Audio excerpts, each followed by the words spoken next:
Общественное мнение в Кыргызстане сильно зависит от российской информации, особенно из-за доступности российских СМИ. Это выявлено в исследовании IWPR. По данным аналитического центра ENC, большинство кыргызстанцев предпочитает получать новости по телевидению, особенно через Первый канал и РТР, которые входят в базовый пакет цифрового телевидения в стране. Мы решили показать, как российская пропаганда воздействует на кыргызское общество через телепередачи.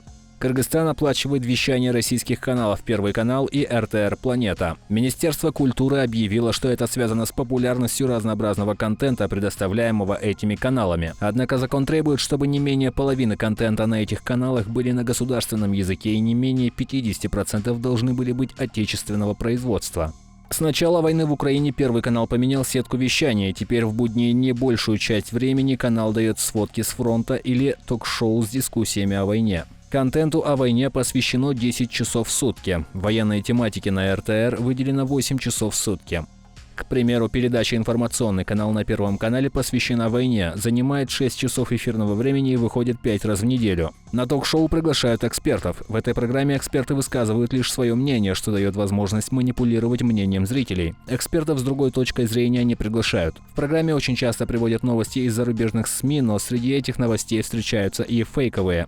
Например, «Время покажет» сообщает, что новейшая система минирования ВС Российской Федерации привела к провалу украинского контрнаступления со ссылкой на The Wall Street Journal. Однако в самой статье говорится, что Украина медленно отвоевывает территории из-за мин, что Российская Федерация создала крупнейшие в мире минные поля и их влияние на контрнаступление. Подобная программа есть и на РТР «Планета» 60 минут. Выходит дважды в день по 2,5 часа, чтобы рассказывать о войне. Ток-шоу часто использует эффект навешивания ярлыков. Зеленский с плохим гуманитарным образованием, знает он очень мало. Выступал он как полный манкурт, передает российский корреспондент во время программы. Эта техника помогает вызвать у аудитории определенные эмоции к главному герою, включая ненависть и отвращение. Еще один прием – полуправда. Ведущий со ссылкой на твиттер Зеленского сообщил, что Нидерланды готовы передать Украине все 42 истребителя F-16, которые у них есть. Действительно, Нидерланды передадут 42 истребителя F-16, но это не все истребители, которые у них имеются, и это лишь некоторые примеры манипуляции.